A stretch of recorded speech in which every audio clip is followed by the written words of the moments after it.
Roll call. Neil Johnson, Here. Greg Collier, Here.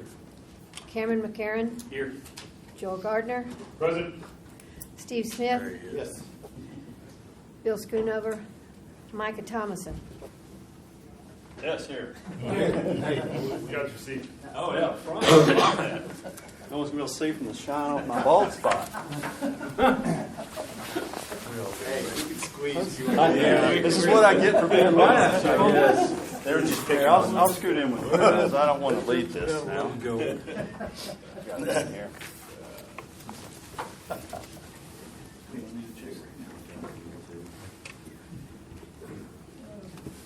Everyone else get the cavity search?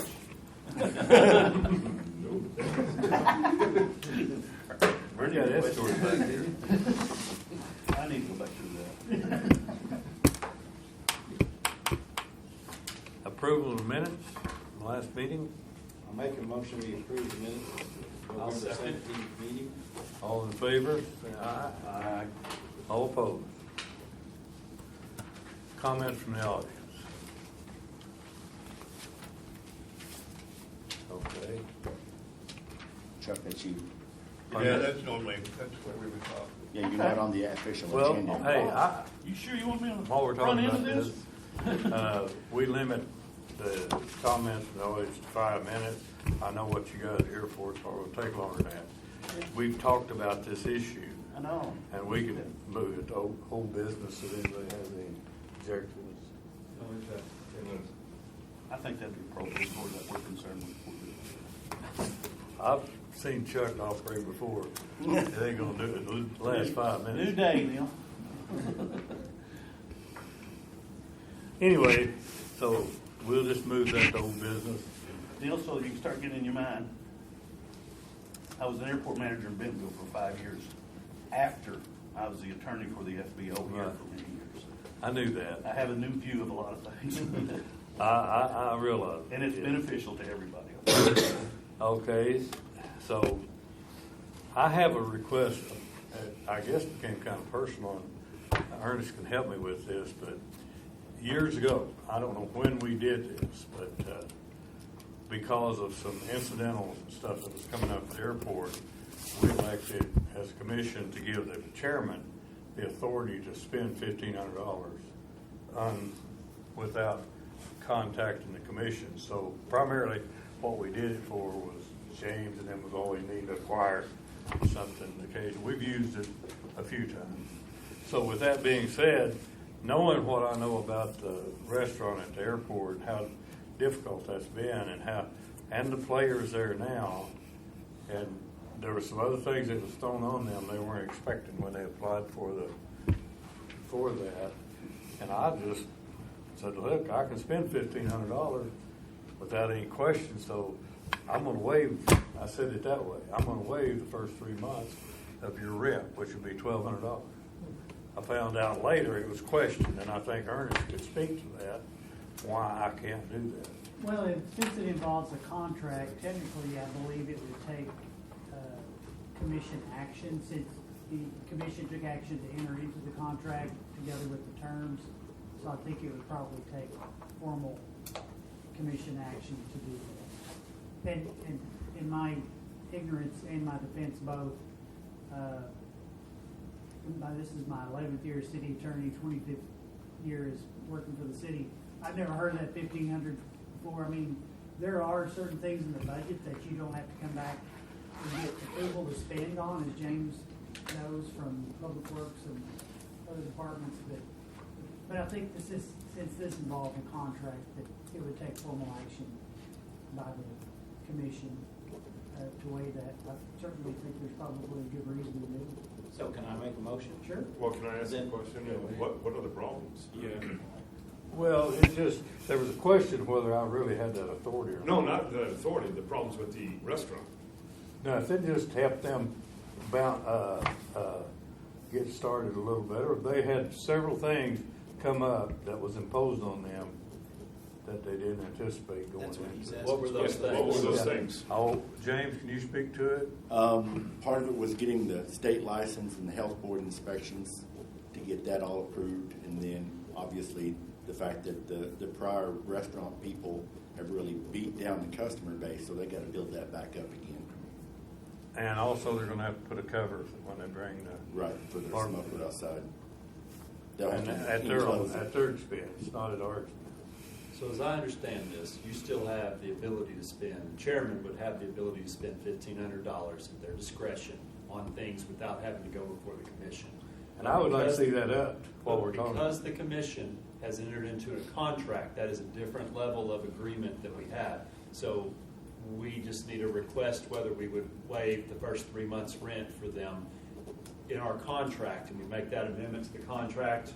And by doing that, then we would do, granting the same thing, and you still maintain. And I don't disagree. I believe I might have been on the commission when we made that decision to give you the discretion of $1,500, because if a mower throws a belt and he doesn't have, we have to have that ability to do that to function.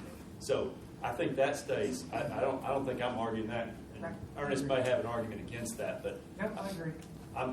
Steve will make the motion, I'll second it, because I think that seems reasonable if we're getting this off the ground. And we want a good tenant. I want to do this again in a year. I don't want to do this again in 2 years. I want to have a tenant here that's their permanent tenant that's going to stay here. And I think to do that, we have to have a little bit of goodwill on our side as well. And we know that what they were going into was a bad situation. And it's not just the previous tenant, it's the couple before that. We've had years of neglect of this getting a good base of customers coming in, and if 3 months is going to help them and make this a permanent situation, I completely support that.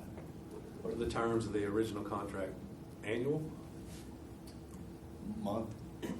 Month to month? Well, it's for a year, the first contract, and then it's month to month after that. I'm wondering if maybe we just Push it out push 12 it more out 12 months. more months from here. You do it either way. Steve, you want to make the motion? I'm gonna make a motion that we will, okay. I'm just gonna say we waive the first 3 months, because I think they'll be here longer than 12 months. And due to the expenses, of startup expenses that were unforeseen, and I'll just leave it at that. I'll second that motion. Any more comments? Roll call. McCarron, Yes. Gardner, Yes. Smith, Yes. Thomason, Yes. Collier, Yes. Johnson. Yes.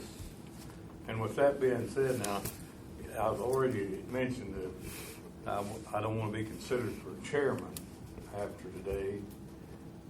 But I would like, while we're on this subject, since everything else has gone up in the past, I'd like to up that.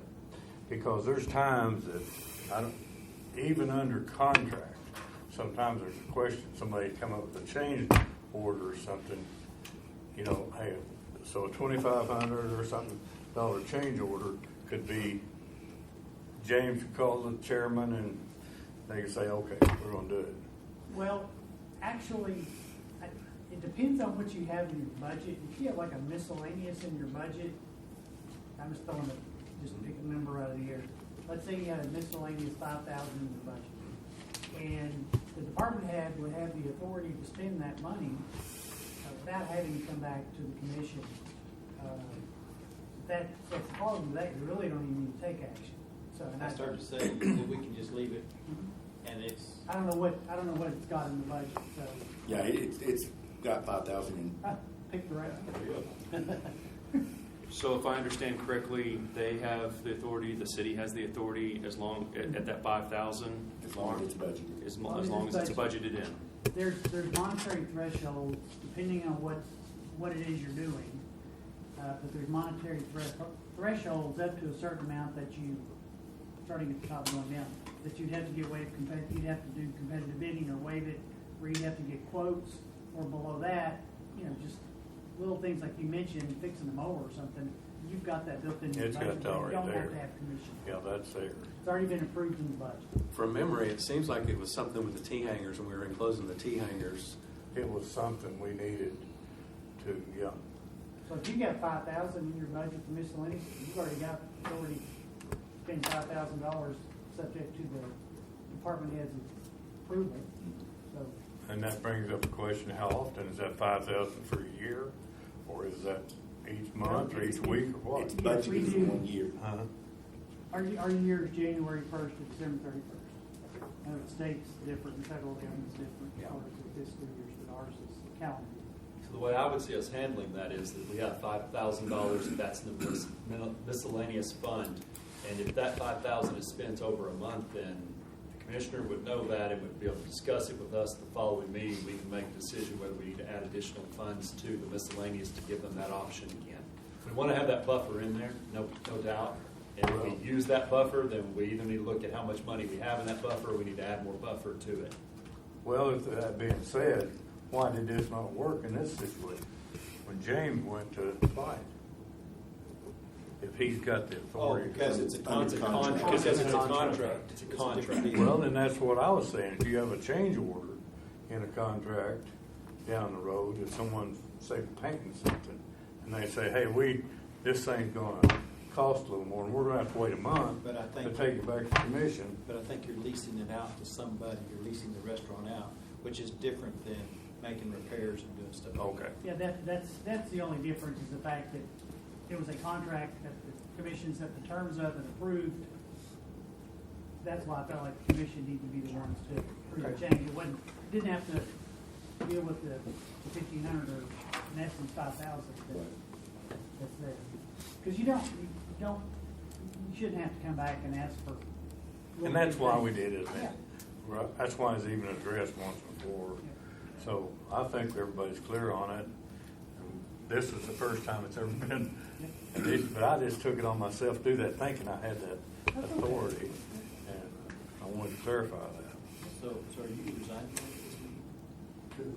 I've already told you that. You don't consider me for Well- chairman. Can we make an interruption in our minutes and our agenda? And Greg Collier is. the Yeah, we've got it in here. I think Oh, that's where That's we're next at. on the list. Oh, okay. Right on time. Well, we don't function well in this room, do we? No, we've got it right here in election of officers. In fact, that's the next item on the agenda. The current is, I'm the chairman, Greg's the vice chairman, Bill Schoonover is the secretary. So we'll need nominations on all of those and votes and consideration. So I'm gonna open it up for the chairman now, I will make a nomination for Greg Collier as chairman. okay? Second. No others considered? So we're gonna do it by unanimous. We got our man. Okay. I mean, you can make a roll call if you want to. You want to build a slate? No, let's do a roll call. He needs to know. Do you want to do all of them together? We have No. no one opposed here. Do you want to do the vice chair? Well, I'm concerned about Bill Schoonover, because Yes. he's cancer and stuff. His health issues was. And then you're gonna have to replace Greg, because he's gonna be. I think we should do it individually. Okay. Okay. So, yeah, let's roll call the chairman. McCarron, Yes. Gardner, Yes. Johnson, Yes. Smith, Yes. Thomason, Yes. Schoonover, Collier. Okay, Greg, congratulations. Thank you. You want it now or? No, after the meeting's fine.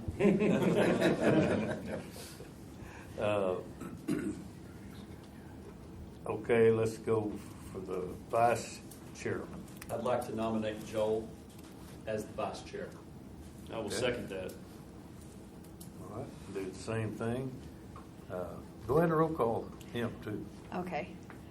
Johnson, Yes. Collier, Yes. McCarron, Yes. Gardner, Yes. Smith, Yes. and Thomason. Yes. Now we're going to do the secretary, and as y'all know, Bill's health is not in real good shape, and so he's good with this, as I understand it. I'd like to nominate Micah Thompson. Okay. I'd like to nominate Cameron. We didn't get a second on the first one. No.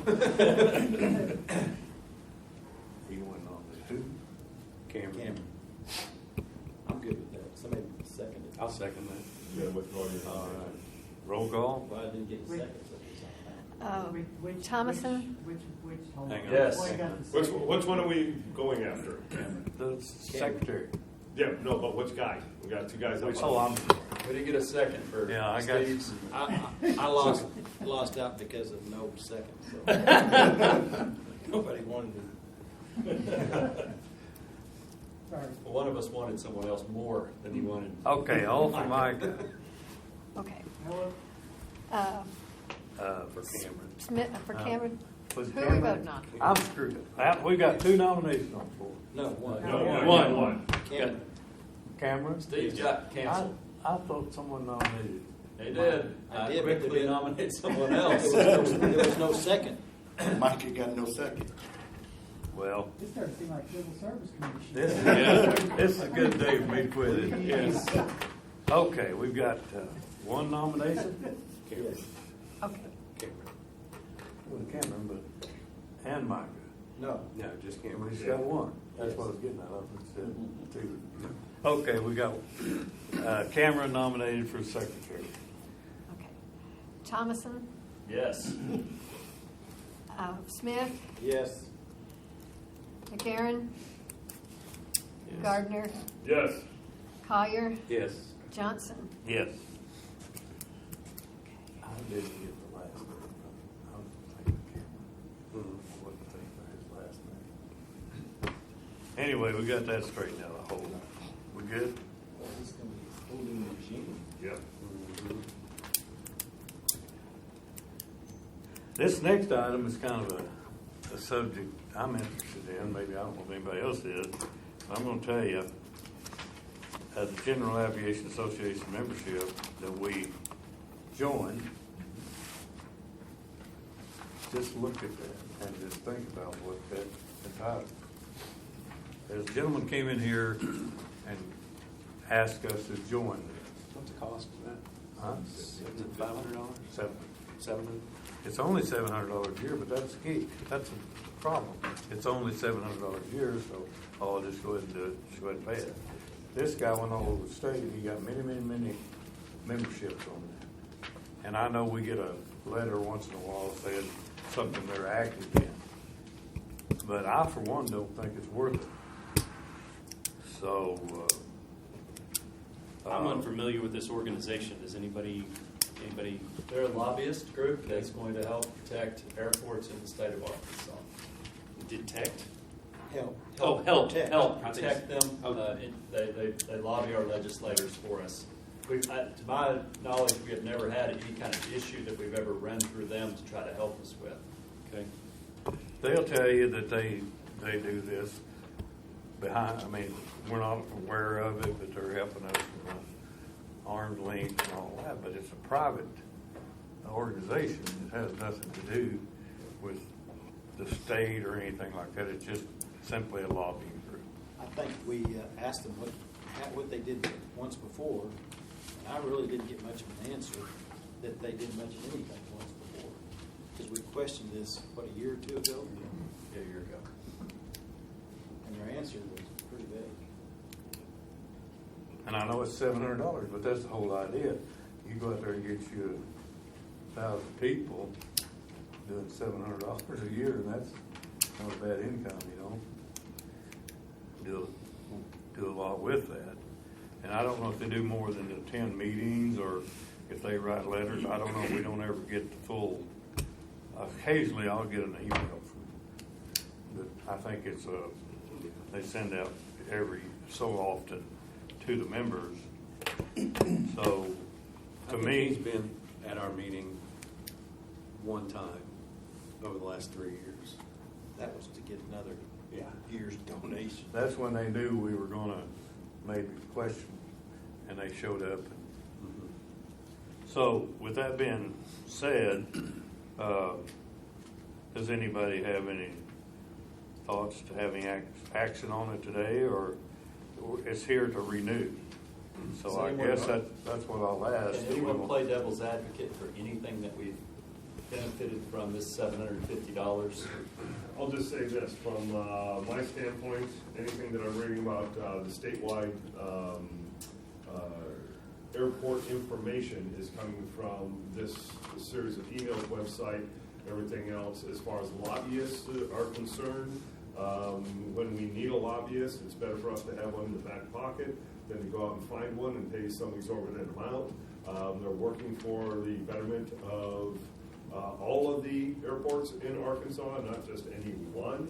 And I think it's something that, as far as being a member of this, $750 is a very low price to pay for this membership, especially when we're talking about legislative action. Well, I'm gonna be the devil's advocate in a different way. I think regardless if we pay the $750 or not, they've got all these other airports, they're still gonna do the same thing, whether we're a member or we're not a member. And we would save $750 and all the other airports can continue to support it. It's not just airports, they go to engineering companies and everybody else get a membership on that. And they had a big membership push there when we joined it. So, Vote for you. I think they didn't make it through the screening downstairs. I was gonna ask if they, What their if thoughts they were help on us that. get Yeah. grants or. I think we asked that in the past, and they were members, but They Kinda like became we are. members because we were. I didn't know if it helped get grants because you remember assisted in getting some of these grants that we did. It didn't make any difference. I don't think that has a bearing. No. Well, if they're a member and they're part, Well, it's a part deal, we just use their membership. I think all of you that's saying like me, I get dozens of solicitations to join stuff constantly. And I know somebody's doing it or they wouldn't keep wanting you to. But I guess what's before us is, do we renew this membership? That's what's on the agenda. It's a request to renew. I'm gonna go with that. I'll make a motion that we renew the membership. Anybody else? Any comments? I'll second it just to bring it to a vote. Okay. We have a motion and a second. We pay this. Roll call? Johnson, No. Collier, No. McCarron, No. Smith, No, Thomason, No. Gardner, Yes.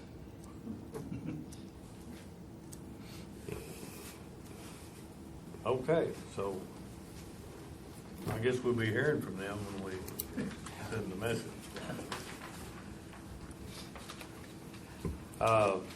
We had a letter of intent from Hughes and Davis on a hangar.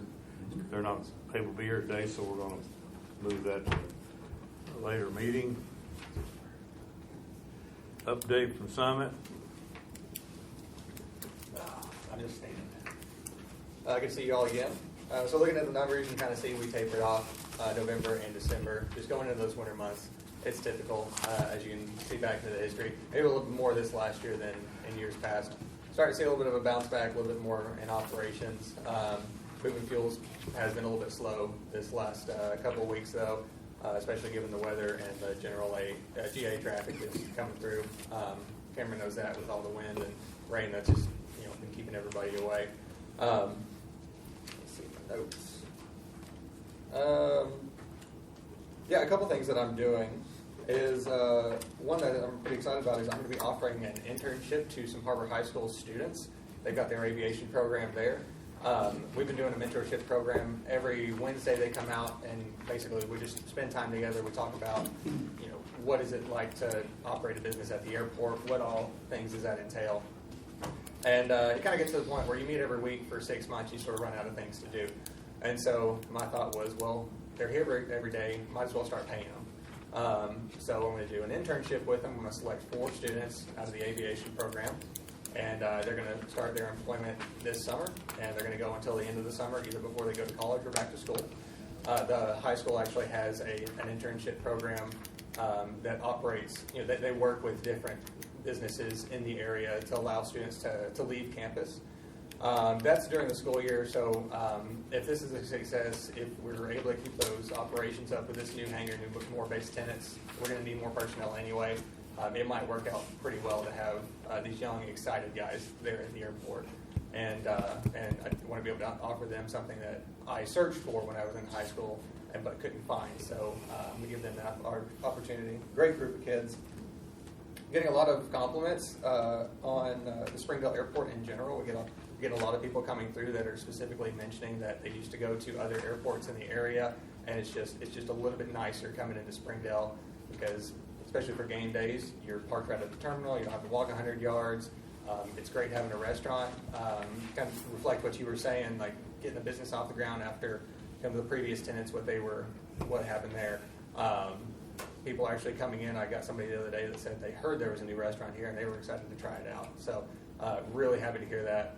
Amanda upstairs, we talk with her all the time. We're getting her some advertising down on our stuff that we have downstairs and on our website. So everybody who visits that, they're going to see that logo and see that there's a restaurant and help them out any way we can. I think we had 3 of our people that were eating up there today whenever I left. So that was good.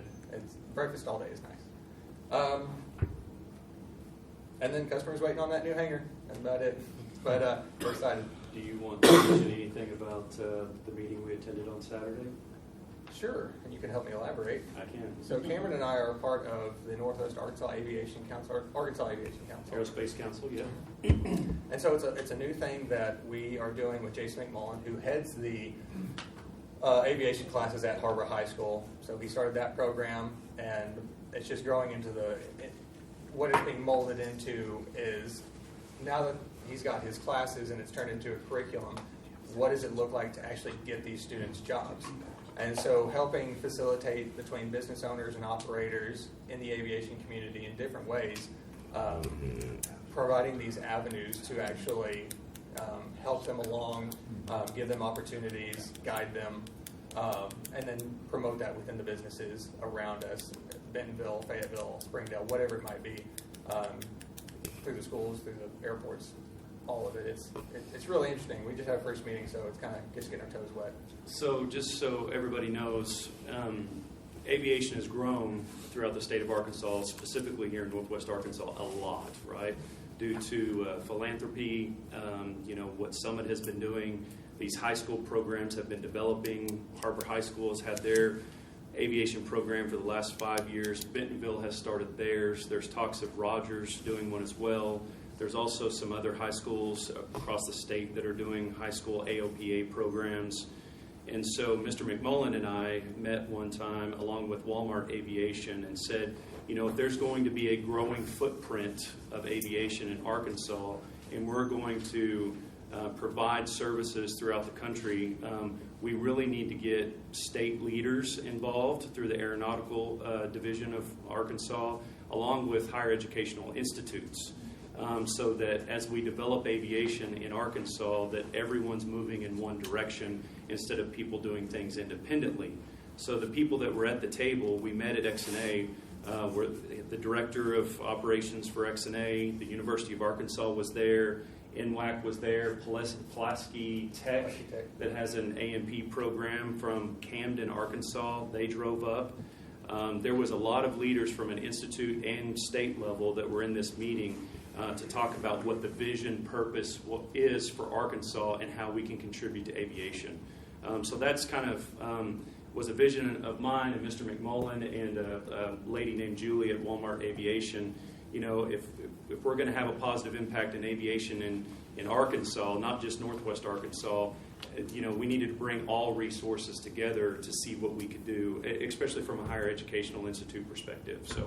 So lots of work that's going on behind the scenes that could impact positively the Springdale Municipal Airport too. So, And not reinventing the wheel every time somebody exactly. has an idea or working together. Is Henderson still the only school in the state that has? No, Ozarka is one as well. We invited them and they didn't attend. Neither one of them attended.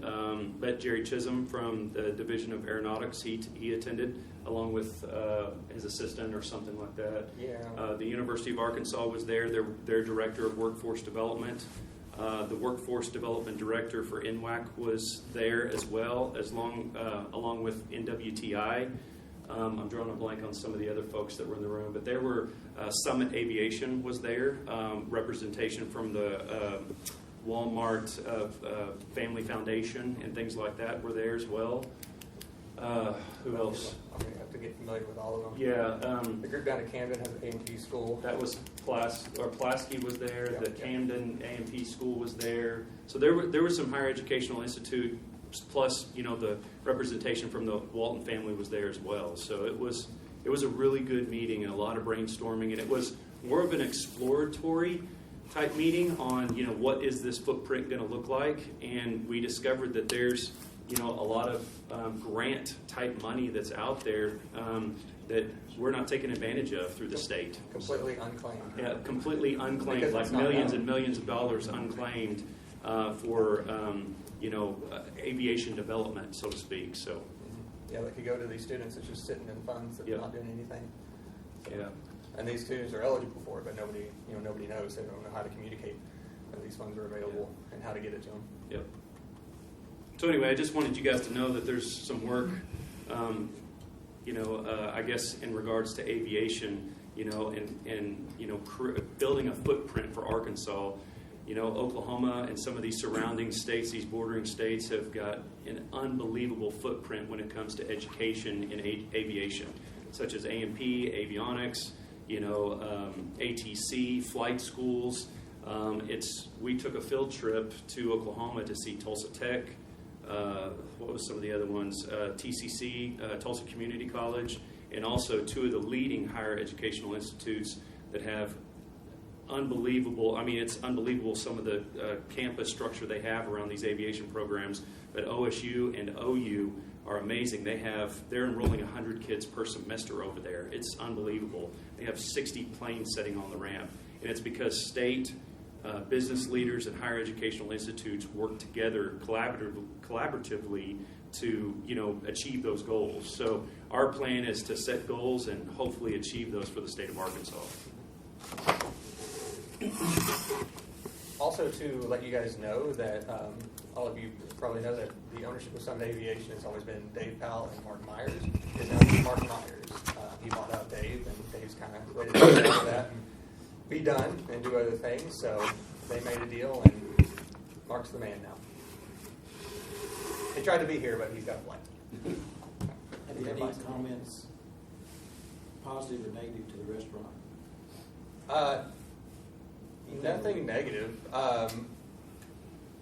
Positive, yeah. There's been loads of positive comments. I think the only thing that consider it negative, but it's just like maybe the recipes that they're doing is really about it. Maybe a little bit more salt. That's probably the worst thing I've heard.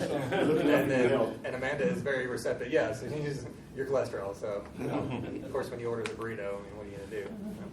No, it's nothing that sticks out negatively. It's all been positive.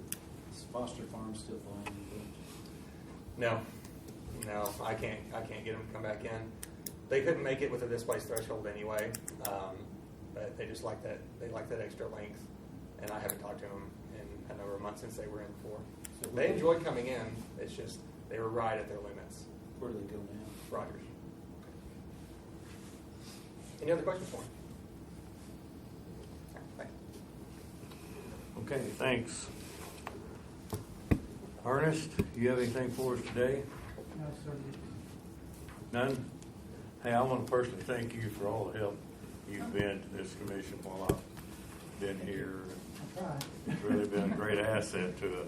Thank you. Yes, thank You've done a you. great job as well, Mr. Chairman. Well, thank you. Airport operation report, Laura. All we have left on the hangar rent is everything that's due in January. Few people haven't paid January yet. Everybody else on there is now paid up. The two that were outstanding paid today. The roofs started going on Monday, so they worked Monday and Tuesday. And yesterday they got rained out, and today the high winds, so they're not there today. They're supposed to get back tomorrow, weather permitting. So they're on hangar 1 right now. They've got almost half of it done. Put back on. So far, we've been good with cooperation. I mean, we've only done the one half of the hangar, so but everybody's been fine moving their planes, and if they can't move them, Summit's been pulling them out. So we want to have one after so far. So we'll see how that goes. But then I'm trying to figure out what their schedule is. They're moving on to 2 and then 3, and then they'll go up. So What's the ETA? Was it taking them a week or so on each one? Well, they've done 2 days so far, and they've got 2 more on the roof, and then they'll have probably a day to put the trim back. So a week or so on each one? That's about what they were originally thinking, 2 weeks per hanger, and of course, these are some of the smaller sized ones. So as they move up the ramp, they'll get bigger and take them a little bit longer. Any other questions? I'm talking about the tower window. One of the windows in the tower got a crack in it somehow that we don't know, how high winds or something. So we've got 2 estimates to replace that window, and it's 4 by 7 feet or something. And, I don't know what the change is. Yeah. The issue is the height, so the lowest quote is $8,780. The next quote is $14,000 just to replace a window in the tower. That's what you get cranes for, isn't it? Right. Is that mostly the cost? I'm sure the rental. I'm sure that is. And What risk. if we furnished a crane? I'm looking at the 2 accounts that are over here, one for Mark Foster and the other one for John Johnson. Yeah, they both paid today. Okay, I just want to make sure they're not going to Yes, turn sir. in the next Jeff man. Yeah, they did. The one is out of town all the time. The other one, I'm not sure. He just got behind with the change in the cost. I'm not sure what happened with him, but yeah, they both paid today. I'm looking at the last 6 years, in 2022, we had more gallons of fuel sold or purchased, however you want to look at it, than we have in the past 6 years, so there is an uptrend. That's reflected among all the airports as well. From everybody I'm talking to, is there's just more activity happening with all the development. Okay. We need to address this broken window in the tower. I mean, is it just a chip? Is it Cracked about all the way across now. Does it need to be replaced, or we want to replace it? I think it needs to be replaced. Okay. Because you get up there in that tower and you get high winds and that tower moves. Have we done everything we need to do to make a decision on a contractor? Yeah, I mean, the low bidder, he's the one who installed our A lot of the automatic problem doors. is getting somebody willing to go up to that height, almost 90 feet in the air, and then crane and logistics, they can't, it'd be hard for them to be on the grass if it's not super dry out there. Try to be in that parking lot and swing it around, and that ladder's kind of in the way. So do you think you got a crane that you can get? We got plenty of cranes, but Springdale will reach that. So if we eliminate the crane cost, does that bring it down substantially? He didn't break out what that cost would be. He just quoted for replacing the window. Fire department crane or like another construction crane? That's It's the a question. scissor lift is something different than that. Right. so- Yes, yeah. Yeah, he didn't specify what equipment he was going to use to get up there. What do we have? Because he's going to have a basket to work out of. Because inside the cabin's tilted out. So they ain't going to be able to do anything inside. Everything's going to be done from the Yeah. outside of the catwalk. The catwalk's too low, you can't even reach the window from the catwalk. It's about 8 or 10 feet. There was several glass companies we called that didn't even want to touch it. Yeah, I don't know that he or anybody is going to want to use someone else's equipment. Right.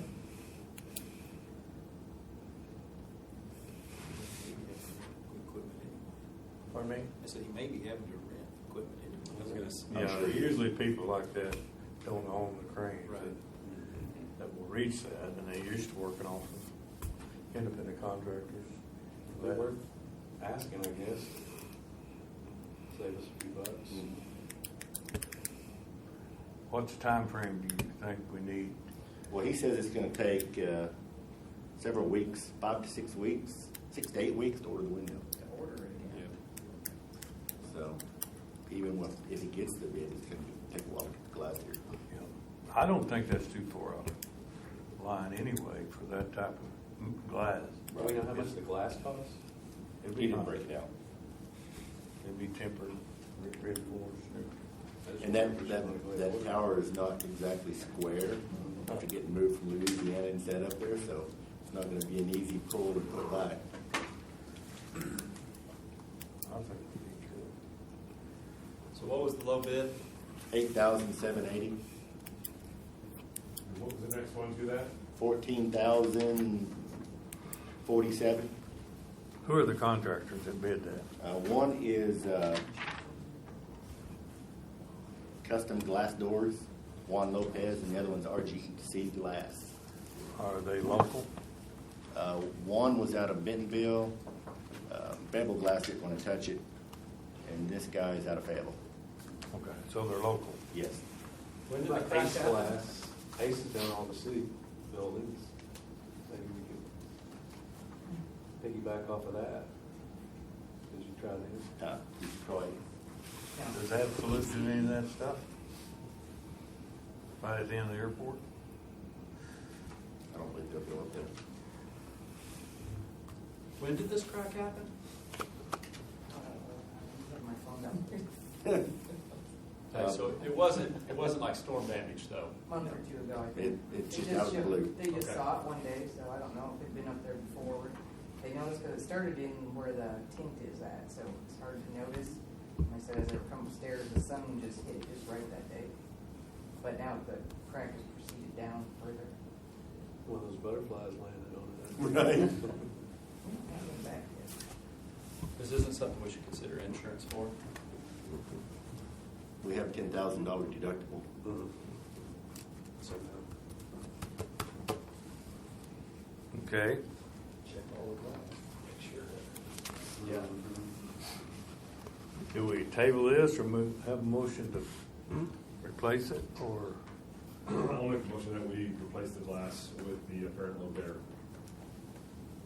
Do I hear a second? You had a couple other people, sorry to continue the conversation, but you had a couple other people you thought we should talk to. Ace?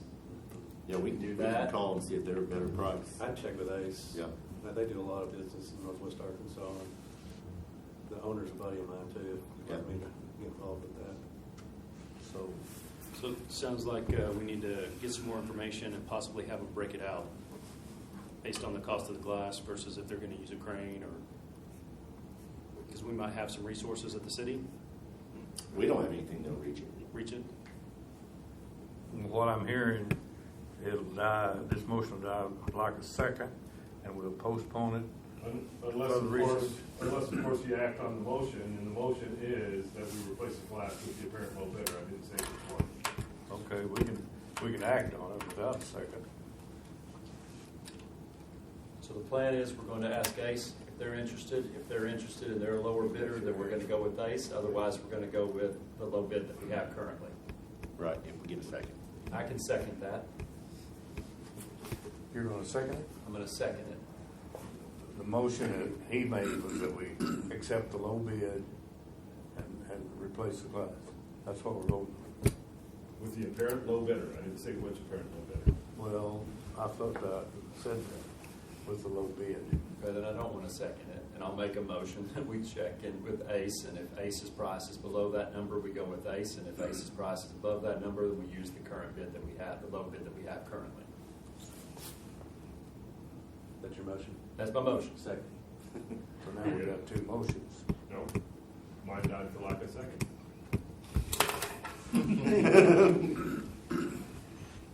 Aren't you glad you're Where we at, Ernest? Joel's right. We have a motion and a second. On Joel's motion. No. Micah's. Michael's motion. On Joel's Michael. died. Yeah. And Joel's Or turn. Greg's second. Okay. Okay, now we're voting. We're gonna vote on Micah's motion and the second. Any other discussion? Get to the thing.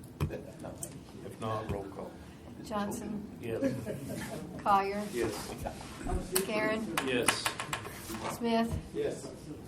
Thomason, Yes. Gardner. Yes. Anything else, James? That's it. Okay. Garver is not here today. He sent something you to go over, a list of the items and all the issues for all the activity we've got going. So that brings up old business, and what little I know about this is we have an issue that we talked about before about parking on grass and on blocking taxiways and stuff. So with that being said, I had asked James if that was a hot seat, and I'd like to take that if it is, because I'd like to be able to lay out some notes, if that's okay. Sure. My name's Chuck Chadwick. For those that don't know me, I'm an attorney here in Fayetteville. I have been since about 1987. I became a pilot in 1995. Started doing general counsel work for Springdale Air Service, Fayetteville Air Service, and Regional Jet Center, and Harrison Regional Jet Center. Got to know Neil pretty good during the Springdale days, but also know him through his late brother, and his nephew. His nephew's one of my best friends. James, at the time, I think, was mowing grass about that time, weren't you? Out here. Had a ponytail. I don't know about ponytail. It was longer than my hair. And so I know a lot of the people, but I don't know Laura. But I'm sympathetic to where she comes from, because for 5 years, ending in July of last year, I was the airport manager for the city of Bentonville under a contract basis. I wasn't a city employee. I was a contract person. So I got the FBO part, I got the pilot part, and I got the airport management part. I met Gary back when I was pilot part and when I was in the FBO part. We had some mutual friends. He's a very animated. Can I inject something? Yeah. In case everybody's not familiar with exactly what we're talking about. I'm not saying they're not, Okay. but Laura, you were the one that did this, or you were the one that activated or Has been involved. yeah, been involved, Yeah. I guess. Would you go ahead and update the commission on what we're talking about here today? And Chuck's here to I can. Okay. No, I'm just. Let me tell you this. Well, This is not an adversarial situation. We're trying to figure out how to become That's not partners what in I'm it trying and to get say, things Chuck. done. What Okay, I'm trying to understand. say is, we've had these discussions, and just so everybody understands exactly Absolutely. what we're talking about, and then you can Absolutely. put your position out there. Well, I mean, for the most part, at the airport, few people parked on the grass. This started, the reason this all came about, this whole stop parking on the grass thing, was because of one of the club members parked right at the taxiway. I mean, back of his tailgate was not a foot or two from the edge of the taxiway. We had that big plane that came and had to go around him, and his wheel dropped off in the mud. It was over an hour to get him out, and so I contacted Gary. Do you know this person? He said, yes, we're in Dallas now. We'll be back in 2 hours. So that's what started the whole thing. Okay, now we can't allow parking on the grass because it caused this big situation. So then we started saying, please stop parking on the grass. Please stop parking on the grass. This was the situation right here, October of 2021, and this is still going on, and it's been a year and 3 months. I still get text messages from him, pictures from him of where I park at the airport, and so so he sort of complied after Ernest sent the letter in October of 22. Ernest sent him a letter, you need to start complying. Which, by the way, I sent it at the request of the commission. Right. Yes. Okay. And then multiple times Gary told me he never received the letter, so I don't know. But he continues to drive on the grass, and occasionally he'll be parked partially on the grass and partially on his little apron area. His club members, this was this month, about a week and a half ago, and so they're dragging mud out, and he doesn't think this is an issue that we should be concerned about, but yet then my workers have to go over there and sweep all that mud off. And then when we're mowing and they're parked on the grass, then we have to try to mow around them, and he doesn't think that should be a problem. But he's literally almost the only person that parks on the grass, him and his club members, which he has a lot, and he's got a good club, and I think that's a good thing to have at the airport. But I don't understand why he can't comply, and it's been a year and 2 months. And he was texting me on Christmas Eve, Christmas Day. I thought that was unacceptable. He said a lot of these things to me in text messages that I shouldn't have to deal with.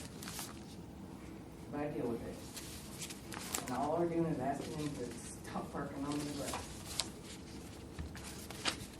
And he told me that in October, when I came up for the meeting, he said, I don't care what you say, I'm going to do it anyway. I asked him for Whoa, something whoa, in whoa, writing. hush. Sorry. I'm gonna be here. I'm gonna be the one. There is something in writing, there is signs on the hangers, there's a sign on each gate that says, please don't park in the There's a thing in your lease that says you are supposed to comply with all ordinances and rules of the airport. What more writing do you want? You want me to answer that? I want you to hush. I will get up and leave.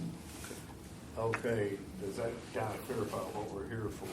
Yep. Not necessarily that we would make a case, I just want to expedite, get into deal. That's nothing different than what I've already been made aware of. So. Okay. So, it's your floor. When I talked to Gary yesterday, texting and stuff, the first thing I said was, I'm going to call James and let him know that I'm coming, because I don't want anyone to think that I'm sandbagging him or trying to ambush him. That's not what we're here for. He's not the only one parking on the grass, and he's very adamant about that, and he's taking pictures, and I've got all sorts of pictures of that. But that really, if he's doing it wrong, I got to worry about Gary. I'm not going to be worrying about these other people. That's for her to do. And we're just asking that the rules do be enforced fairly and equally across the board. What Gary does have concerns about is he hasn't seen any rules and regulations that specifically sets out what the parking is. And if there's one that exists that has parking areas where you're not to be parking and parking areas where you can park, we would love to see that. If there are areas where we can't park, or he can't park his planes, his members can't park, not planes, automobiles, they can't park their automobiles in an area close to the facility, we'd like to try to figure out, is there available space to maybe make it parkable? When you say don't park on the grass, where the signs are located are on the south end, I think, of the hangars that says no parking, do not park on grass, and then there's two arrows that go out seemingly to cover that south end of the hangar. And I think that's where the vehicle was parked, the truck was parked, that caused the plane to go off the taxiway and into the dirt or the mud and stuff. Correct me if I'm wrong, I think Denton Sachs was the one that parked the vehicle there. Once he was made aware of the problem, I believe that he communicated with the plane owner. They made reconciliation. In fact, even talked about going flying together at some point in time. So it wasn't an issue that was ignored pilot between pilot, but clearly it became an issue and controversy with Gary and wondering where can he park now. Now, where he started parking was in front of his hangar in the grass. I went by and looked at it, took some pictures of it. If the purpose of not parking in the grass is because we're deteriorating it, causing ruts, and causing the grass not to grow back, being in the way because maintenance facility or maintenance vehicles trying to get in there, we understand that. It's harder for Gary to understand it than it is for me to understand it. But I've made a lot of progress with Gary in understanding the other side of what's going on and stuff. So I do a lot of talking and visiting with him. I'm not showing out when I turn around and talk to him the way that I am. That's the way I have to talk to Gary to get through to him. For a lot of pilots, especially ex-military, and Gary is a strong personality. But I'll tell you this, he loves aviation.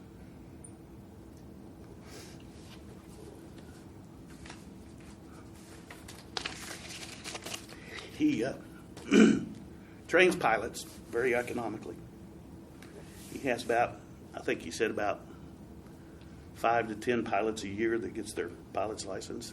He has about the same amount that gets their IFR.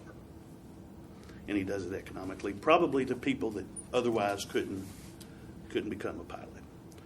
So he's an addition to the field. But man, he's high maintenance for management from both sides. And he would be high maintenance if I was the airport manager too. So I need to buffer him because I can get through to him better than she can and better than he can. because I'm probably a friend of his that he trusts. So that's why I'm here. Do you have a solution that you can propose? Boy, if I had that, I'd be charging a lot more than I am right now. Honestly, I'm just trading out some time with Gary's Plains and stuff. I had some thoughts before the meeting today. I didn't realize you guys were going to be here. But I don't like the feeling of Gary being singled out in this. And I don't know how, I know that we've done some signs where Gary has been given some notices, and I feel confident those notices have happened. But I would love for the city to produce documents similar to what you're describing that would explain that as the airport is getting busier, parking is becoming more of an issue. We've had some issues. We want to make sure it's really clear.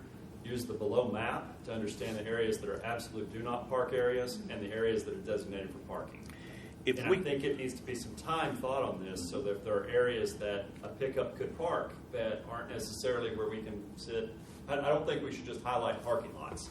I think there probably are areas, obviously we know pulling a plane out, parking in your own hangar, that's acceptable and has been all along. I think that maybe that needs to be spelled out, not just to Gary, to everybody. It's acceptable to do it from our standpoint. I understand you're moving a lot of expensive equipment, and that becomes a complication. If we could establish, or if y'all could establish some parking rules and regulations and locations with the rationale located in it. Because the mere fact, like you say, the mere fact that it says grass shouldn't in itself be an exclusionary. There should be some areas that grass is allowed to park in, given the condition of the grass and stuff. Well, but it's actually our decision whether you park on the grass or not. We can say you can't park on asphalt. Absolutely. It's our choice to do that. Absolutely. We kind of get to pick that. So it just needs to be fair for everybody. And it does not need to be singled out. that's exactly what we're We don't pointing. let commercial businesses go in and park in the grass. We don't No, let you- industrial businesses go in and park in the grass. Let me clarify inject one thing in there everybody's missing. What you're talking about, we have tradition out there that just became, the city or the airport has allowed people to drive their vehicle to the hangar. Most people with common sense will go ahead and park in the hangar after the plane's out. It's just common sense. You don't park out in the mud and the grass. But there's no rules that ever said you could or you couldn't. It's just the fact that that's the way that airport has grown. And we do have a parking lot that's designated for parking out there in front of the terminal. We've never made it mandatory that people park in it, but we've got some 2-hour parking areas there if you're just going to be there for a while. But if this thing was to get out of hand, and I'm going to say this, that my part of the commission would be to just absolutely stop anybody going through the fence to then walk to their airplane. I understand that. And park out there in the designated park. If that's what they're asking for, we have designated parking. But to go to your hangar and just park it on the taxiway, you know this, you've seen that out there, people, and it's happened. People leave the car and planes have to taxi around it. And they might get in the grass and get stuck. But if we're gonna have to address that as a commission, then we need to take action on what we have available. I see where these pictures have gotten passed down without any of y'all looking at any of them except the top picture. I don't think you're showing me anything I haven't seen before. All we're trying to inform you of is that parking on the grass is not unique to just Gary and his group. It happens amongst a lot of people. The dates are on back. Sorry, Gary. The dates are on the back of them. You can review that. But what I would like to do is try to find.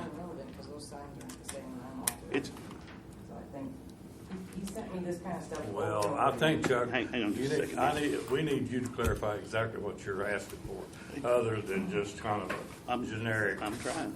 Well, I know, but we do have parking. And my question would be, why don't we use it? It's If you're asking for for convenience. If you're going to rule out parking down there, then that needs to probably, the growing pains of this airport, it probably needs to be designated that we're ruling out parking anywhere down there.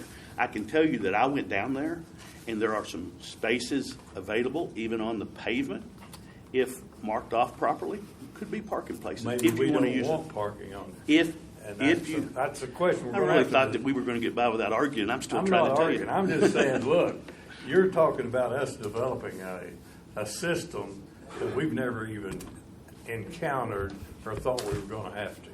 I understand that. This may be what triggers it. He Did points you have at- something, Ernest?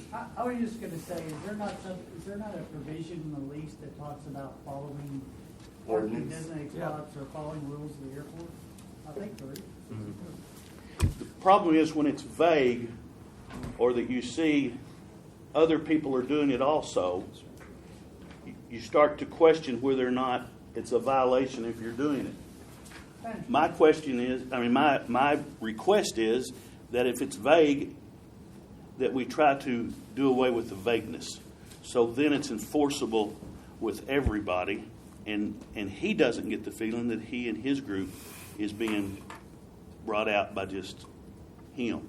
Because when he goes around and sees other vehicles parked on the grass, he wonders why his vehicle is the only one that gets towed. And I understand why it got towed, and I'm not here to even argue about it shouldn't have been towed.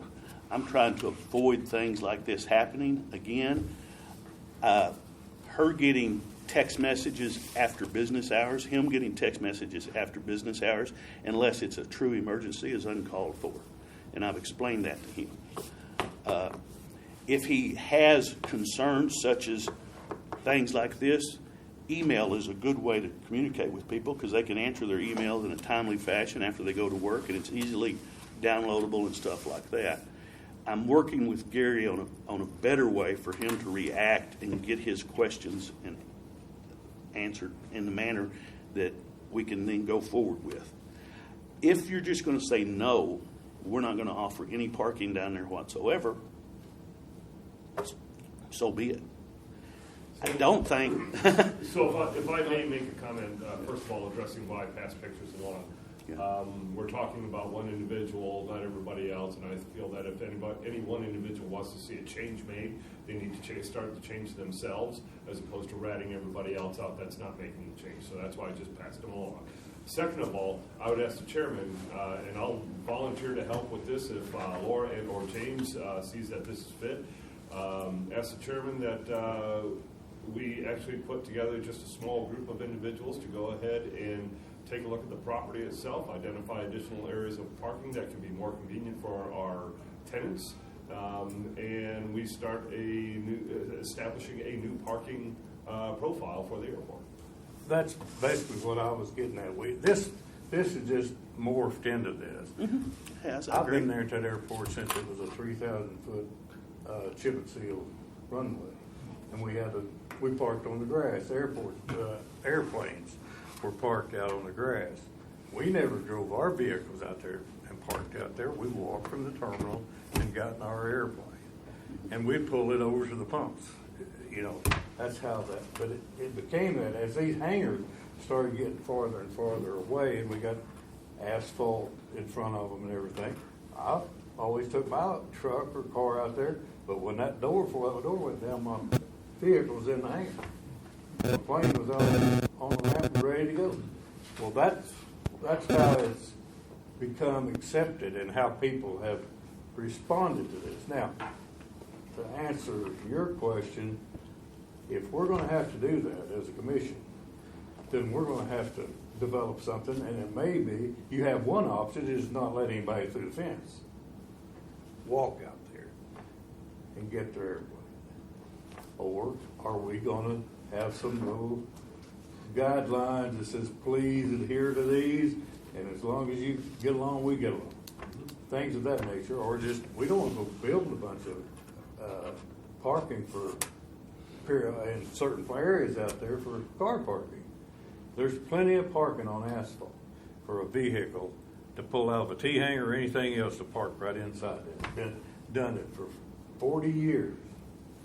So I think it's just a system where, yeah, we got somebody, and maybe more, that they want to do it for their convenience and don't understand how it's affecting other people. So if we're going to be asked to make something across the board that's acceptable and doable for the whole airport, then we're going to have to really take a hard look at it. I think that's I think that's the solution to this, and I think this keeps it from being, because I don't think we've been unfair to Gary, but I can see where he is the one that we keep setting these rules and keep sending these rules to. I think it would be correct to set together a committee, come up with those spaces, make that decision. If that decision is no one goes through the gate, then no one goes through the gate. I don't think that's the way I would go, but if that's what we've got to do. Most airports are that way. But I think we set that. Springdale's different. We're set aside, and I think we have made lots of moves that maybe haven't been supportive of general aviation, and I think this could be one that makes the rules really clear. I think if there are rules, they're established, everyone knows them, it's really easy for Laura to police that. And if there's not rules or they're vague, policed at times, but not at busy airport, we're going to have to police it. But not busy, it's a slow weekend, you can park wherever you want. Like, we've got to have consistent rules. It makes Laura's job very black and white, which works well. I also think that if we establish that and we go through that time with this committee this time, I think that we do an annual mailing. I know we do some for the east side. I think maybe that we review that annually because we are hoping to develop new hangars, and that is going to change things. Part of the solution to Gary's issue is this new parking lot. The new parking we're going to have available around the Jeff Mann. We have some coming off there by Powell Street, so that's going to evolve again. So I don't know if what we send out includes that future parking, or when that parking area becomes available, we just immediately send out a notice to all of our tenants again. But I think everyone just needs to know the rules. They need to be clear to where Laura has something that she can enforce. Gary understands the rule. We know the rule, and I think we have to look at it. I don't know if we set like an annual review of that, and every January meeting we review that again, or we set up a committee that's going to review that, or we allow James just to go through and say we have new areas that we can park. But when we have those changes, that way we're not using the same thing 20 years from now, where we have all these spots that we were supposed to be able to park that now we have hangars. Because I hope we're growing and we're going to have changes to that. And maybe we consider that as part of our growth. We're working on that right now as a master plan of how we want to lay out hangars, what sizes we're looking for in what areas. Parking probably should be considered in that. And it's a restricted area, so it has to be considered differently than just my backyard, right? We have to think of it differently. So I'm all for us establishing a committee, working with James and Laura both. If I'm on the committee, I can tell you I'm probably going to be pretty liberal with where I feel like a safe spot to park that's not going to interfere with traffic and is following what is not going to interfere with maintenance, because I don't think the wintertime we should park in certain areas, but the summertime when we mow, we should park in different. I think we need rules that are 365 days a year, reviewed every 365 days, sent out to 100% of all of our tenants so that everyone's on the same playing field, and if you break the rules, you're getting towed. And if you don't break the rules, everyone knows the rules. So just establishing that letter, that may help. And I know, we love it. And Gary, you've come and talked to us before. And I remember a time when you came and we didn't know anything about your club. And I was so fired up and excited about what you were talking about. And then it's like something snapped, and all of a sudden it was all about business permits and signage. And it was just like, whoa. We were loving it up to that moment. So we want to figure out how to work with you. There are rules. It's similar to the business license. You cannot advertise your club in the terminal building without a business license. There are rules and regulations. We follow those rules and regulations. They're the same for the restaurant. They're the same for you. They're the same for anyone, right? So I just think we need to get everyone on the same playing field, make it black and white, make it clear. I hate that this is an issue, but it's an issue, and we're going to have other growing pains as it gets more and more involved. Cameron runs some big school through our system, and we end up having a big terminal or big building built for them to do a school. We're going to have issues with the school and growing pains with that because it's going to be changes. I think it's a simple solution, and we put together a committee. Can you make a motion? I'd like to. Okay, sorry. You go ahead and make a motion. I don't want to comment on it. Well, I might change my motion based off what you're saying. I keep coming back to myself. I've been there 50 years. 1972. When I got my pilot license and flying off that airport. I've been on this commission for 25 of those 50 years. Seen a lot of changes out there. Never has this been an issue. Never in 50 years. All the pilots watched the airport, liked the airport. They wanted to be a good steward. They wanted to be a good participant with everything else. All I'm saying, you start down this road of making these rules and stuff just based on one instance that could be solved with someone just behaving themselves, then you're going to be doing it every time you turn around. You're going to have to be making another exception. And all that would solve this was Gary no understanding what everybody else is doing. And yeah, I've seen people park on the grass, but has it been a problem? It's not, this thing has been rearing its head now off and on for a period of time, to the point that they even had to they towed his vehicle, and I guess that's what set it off. But I begged the commission to see if we can't work with them through Chuck and see if he can't be explained to him just how important it is to comply with what everybody else is doing.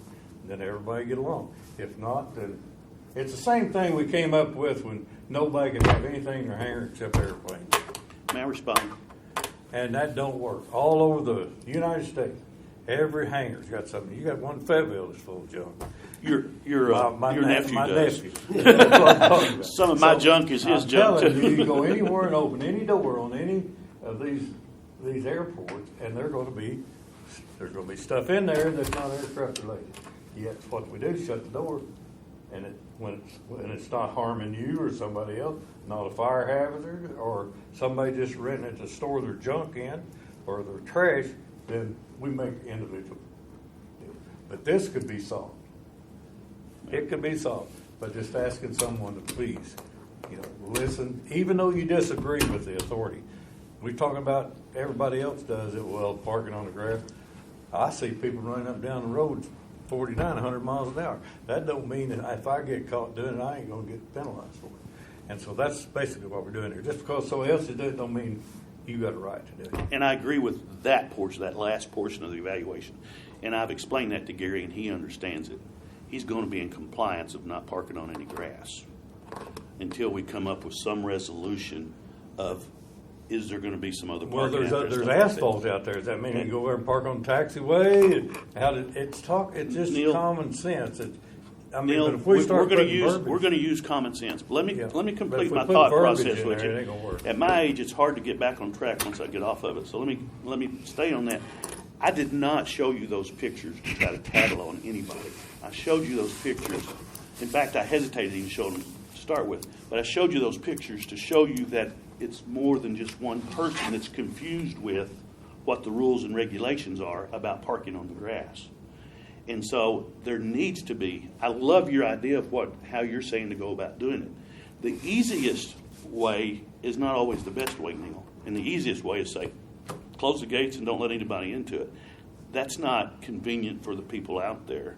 It's not convenient to really anybody. The only convenience it is not having to interpret anything. We want to be a part of the solution. We no longer want to be a part of the problem. And I promise you on that. Gary even tells me that. We went and had breakfast this morning. Let me tell you this. The first Saturday of every month, his group gets together and goes to the restaurant, about 10, 11 people. And they support that restaurant in that manner. It may increase even more. I met Amanda, is that her name? Yeah. I met Amanda today. Lovely lady, great communication. You can tell she loves what she's doing. She just wants more customers up there. So for every stubbornness act that you see in Gary, there's good ones too. So I've got him about as under control as we get him right now. Let's try to move forward and come up where everybody on the whole field can understand where they're parked, where there's no vagueness in it whatsoever, where there's no pictures having to be taken so that you can say, look, somebody's not understanding this. It's confusing to somebody. And then when he talks to them, they say, oh, yeah, I was told I could park there. We need all of that confusion part out. As long as that confusion's there, it's going to be a problem. And I think we understand. You made a good presentation. We've understood Gary, and you want to go ahead and make the motion, and I'll shut up. But I just wanted to throw that out there, that what we're doing from a pilot standpoint that I've been associated with, it's just been an honor system. And everybody so far, like I say, for 50 years, has done what's acceptable. May not have been right, but it was acceptable. So That's just like. I want to say one thing too.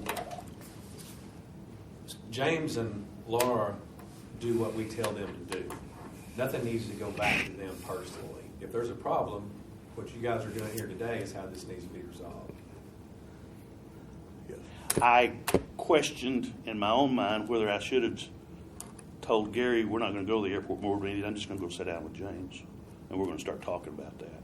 But I chose the alternative of just calling James and letting him know, because I wanted him to know that we were going to be here and do that. But I thought, getting it before y'all, I had never even read minutes and stuff. I didn't know the contents of these minutes. I knew Gary had been told. I knew he'd gotten a letter.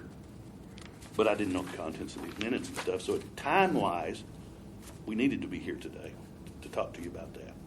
And we needed to do so with hat in hand and trying to reach a solution as opposed to just coming in here and waving our arms around and being mad and stuff. Which I've done before. On every hangar lease, it says in there that you have to comply with the ordinances, and the city has an ordinance that says no parking on the grass. Okay. If Laura catches them or ground crew catches them, they notify them. Once they've been notified, if they do it again, they're subject to be towed the same way.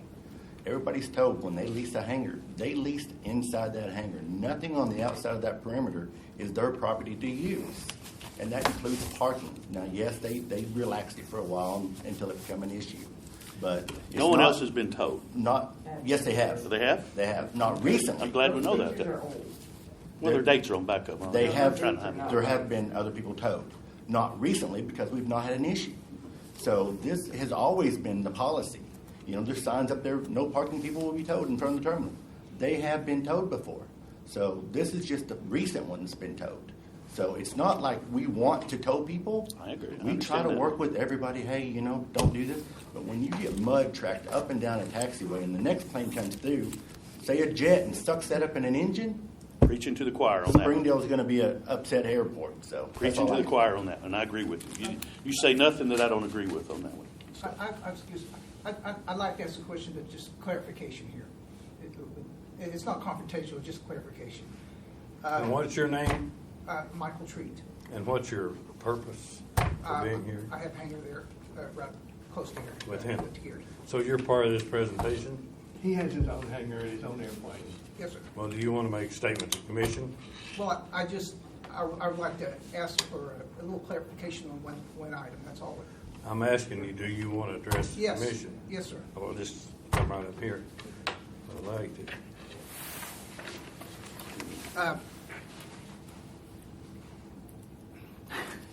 I'm not sure who I should address. I know that you know the airport like the back of your hand, so I'll just look at you. Okay. Okay, now the T hangars over there we're talking about, they have that little bitty ramp, I'll call it a ramp, that goes directly into the hangar itself. But on each side of that is a small patch of grass. And is that considered part of the grass? Yeah, it's all grass. Because, So- you know, a lot of the people, they park crossways there, you know, to get further out of the way of a passing plane, whether they're, you know, waiting to get into the hangar or getting ready to leave. And anyway, that was my clarification. Is that considered grass? Can you park crossways in there? No, and again, the same reason, you know, on wet days, it tracks mud onto the taxiway. We've had so many people that park at the end of those hangars, and when they back out, they forget the reflectors are there. That costs the city $250 every time someone smashes a reflector, and we have them smashed down at the end of those hangars all the time. Because they'll pull in and park, and then when they leave, they forget they're back there, back right over them and take off. So that's why the ordinance says no parking in the grass, and that's citywide. You have a taxiway that goes between the hangars, and that asphalt is for the path to the hangar for the aircraft. I'm sure you use that. Then you park your aircraft. When you pull your aircraft out, you can use that for a car to go right back in there. Park it where your airplane was. Nobody's ever going to say anything. You don't have to use the grass. I know the issues with that because I've used those hangars. But I always simply just pulled a little farther down, got my airplane out of the way, and then pulled in the hangar. Common sense is what I'm trying to say. And for us to make rules for every situation is just really difficult. And we'll never address every situation. And but I guess we can try if we can keep becoming a problem. And that's why I made the statement I made. I think you can come up with a good understanding of parking rules and regulations in writing that can be enforced. Well, I think of course, I'm leaving this position after today, but I'll still be on the commission. And we're going to have to really study where we're at before we can make any rules. I mean, just this one deal today, it's too confusing. I can't make a decision based on what we've had here today. I know I'm happy with what we've had for 50 years that I've been out there, but that's going to change. Does it change for the better? Does it change for the worse? Well, I don't know, but it's going to change if that's what we're forced to do. Or not forced to do, but we're asked to do or feel like it's necessary. So, In 50 years, that chip surface 3,000-foot runway has grown big, and so I has understand that. so has the footprint of the most hangars people and can stuff still too. walk to their airplane. If they can't, Summit can take them there.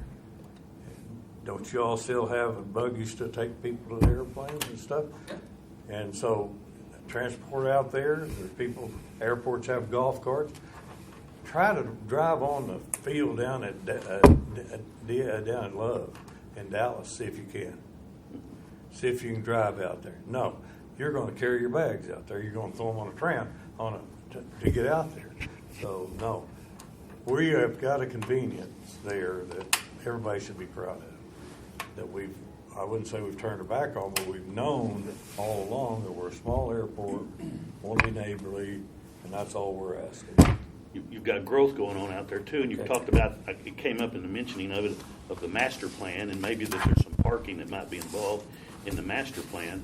At some point in time, parking needs to be addressed, and I can't think of any better time than the present. I don't know why we would kick the can Chuck, down the we've road. addressed parking because we have parking out there, and it's not full. I don't know that I've ever seen it full. No. It is really a matter of funding. And Yeah. we have something that's full, it's hangars. And if I can put more hangars out there, that's going to make people happier Well- than parking. I understand parking's an issue. Let's take this one. That area that Mike Treat talked about, that grassy area in between the two paved areas going into the hangars, if parked properly up against the hangars, that doesn't interfere with the wingspan of the aircraft taxiing down that thing. So if a tenant was willing to improve that area there and put pavement in there so that a vehicle could be parked there, so that mud and dirt is not an issue, maybe that's a way to resolve it. So discussions can come about that might be beneficial to the airport from an improvement standpoint and from a tenant, from being able to help the convenience that way. So that's what we're looking for, is to open up a line of communication about what might happen in the future. And if funding is the issue, and trust me, I understand funding from an airport standpoint, because most of my lines at Bentonville was, how much are you willing to pay for that if we're going to get that done for you? And I've talked that over with Gary. His mind is not closed to that. So if we could come up with things like that, where might we put in some pavement out there to allow somebody to park? Could we get that done? Would it be acceptable We're in that going regard? into design right now. We haven't even decided what we want to do. So, What I'm well, saying no, is, I understand, Chuck. if you we close the need door to to discussion now, it's those types of discussion that you're closing the door to. Yep. Please don't do I that. don't think we're closing the door to that discussion. I said that'll be a part of moving forward, how you address this issue. Then you start looking at those options. But today, I think everybody understands pretty much. I don't think we're going to solve it today, and No, not looking for we that. can't. We're not. But it's I on the agenda. love the idea of a committee where open discussion can be, and people like And Mike when we Treat. form a committee, Yeah. then we'll invite people to come in. Exactly. Have input. The Makes next- sense out of it. problem with parking the way you're suggesting between the two things was, I know for sure it was a weekend, it was either Gary or one of his club members was parked there, or maybe, I think one was on each side. And then someone came in the door slide, so they couldn't get their plane out without worrying about slipping back to one of those pickups. So, Those are all things that need to come up in the discussion as to whether or not that's even a viable option to do. Well, the next hangar the city's looking at down there beside 12, they're going to build another clear span on the south end of that, and they're looking at adding parking lot between those two hangars. So they've already addressed that parking's an issue, and that we need to look at applying parking lots down there. The problem was before RDOT Aeronautical Board didn't agree with paying for parking area. They didn't see the need for parking around hangars, so it wasn't even something you could get a grant for. Well, now they're starting to see that hey, we need to look for parking in the hangars, and that's now viable options. So we're already looking at adding another parking lot. That's great. That'd be a good part of this discussion. And it's just right there on the west side of those hangars. I think one of the hardest things to do sitting in this chair is to stop conversation when we know we've already done all we need to do at this point. Now, that's not mean that we're going to not address it down the road. But I'd ask council, don't you think we are in a position that we can make committees and have at least a discussion among ourselves and then invite the You public? certainly have the legal authority to make a committee, but if you have more than one airport commissioner at that meeting, it becomes a public meeting that has to be recorded. It's not True. that that's a bad thing, it's just something to remember that you have to do. Right. Like you have that recorder sitting on the table in front of you. The law requires us to record any public meeting that would constitute a public meeting. So we have enough information right here, and we can do it in full commission meetings, or we can come up with a committee with one commission member on it. Find somebody else. Well, we can use James, Laura, whatever, and then come back and report what the complaints have been, what we see is the bad part of it, the good part of it, and then present that to the commission. And let them go. But I've been educated today, and I'm sure everybody else has. But I don't want to block you were going to make a motion. The last thing I'd say is that I'm not a pilot, but this is a hobby and a profession that is controlled by rules and regulations. And I think it would be right in line with what Gary teaches when he's teaching pilots to fly, that there's also rules and regulations for how the airport parking is done. So I think with that in mind, I would make a motion that we form a committee to address parking and to develop a do not park and do park zones, and that committee meet and develop something that is brought before the commission, and that there is time on the agenda for public comment and questions about that. I don't know if all that needs to be in the motion, but does that make sense? That'd be my motion. Is we form a committee to address the parking issue and develop a plan for how parking will be done at Springdale Airport. Are you volunteering to serve on that? I will. And okay. I will. Well, we can't have two. Yes, you can. All right. You can have two, you just have to record the meeting. Yep. Oh, I'm sorry. Okay. Which So Joel. So I don't think you need to come Anybody behind else? closed door. I think this is open. It's an open discussion. I'll be happy to be on it too. Okay. So we got the three. It's an open discussion for any of the tenants that want to be out there. Okay. So when do we establish, when should we do the meeting? Can we look at calendars? Okay. We got a motion. Here, we got a second. Second. Roll call. Johnson, Yes. Collier, Yes. McCarron, Yes. Gardner, Yes. Smith, Yes. Thomason. Yes. And thanks, Chuck, for coming.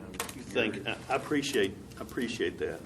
And I know how much trouble it becomes sometimes when you have more than one city council meeting member or one commission member there, because then you have specific freedom of information rules and regulations you got to comply with.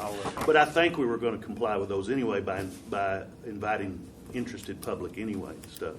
And heck, everything's recorded nowadays. It doesn't matter. So I appreciate y'all doing that. So we have a future meeting that we're going to do, but in the meantime, Everybody we have follow rules the and regulations in Yep. force already. Do not park on the grass. Yep. Yep. We follow the rules. There are certain commitments that I required before I came here before you. Gary will not be parking on the grass. Ernest? If it's just a committee discussion, keep in mind, there's no formal action that can be taken at that meeting. Right. You have to have a special meeting or wait till the next Yeah. formal meeting. Just something. So that's my intent, is that we get together, form a plan for this, and then we bring that, present it before the commission, and the commission will vote on that to adopt it. February 3rd, a Friday, can we do a Friday? Afternoon, like say like 1 o'clock? I'm available February 3rd, and I'm not a member, but I'd like to be here. February 3rd, I'm here. My phone never made it back. Can It's my work phone though. we do it upstairs in the Conference room? Conference room? We can Not go- not upstairs here, upstairs over at. We can check, make sure it's not already booked. Yep. If Summit takes care of that. I'll hold it for you. What time was that suggested? 1 o'clock? 1300, yep. 1 p.m. Friday the 3rd. Yep. Yep. I'm available. I am too. Don't forget about your hockey game.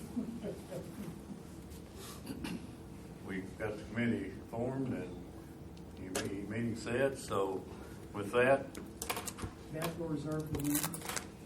pardon me? I think Beth will reserve the room and let IT know.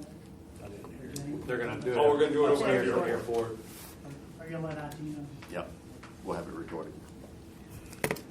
I don't assume that they always know our meetings, so learn that the hard way. Yeah, I called them today to let them know it was down here. Anyway, we got that resolved. Comments from commissioners, I would just like to reiterate what I've said all along about the last little bit. It's been a pleasure to serve in this capacity and great working with all you guys. It has been really, really great. We've had a few disagreements and stuff like that, but all good. And I know I've been the only person to vote on the issue. It's kind of a lonesome feeling, but it happens.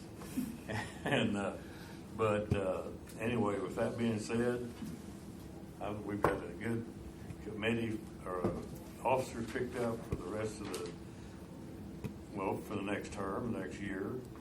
And good luck. And I'll be here at the meetings. And so hopefully they'll have a chair for me. And I'll try to behave myself. With We that appreciate being everything you've done for us. Yeah. Thank you. But With that Yes, being- to be on the commission, though, right? Yeah. before we close, we real quickly skipped over the letter of intent. No, they're not. Item 8.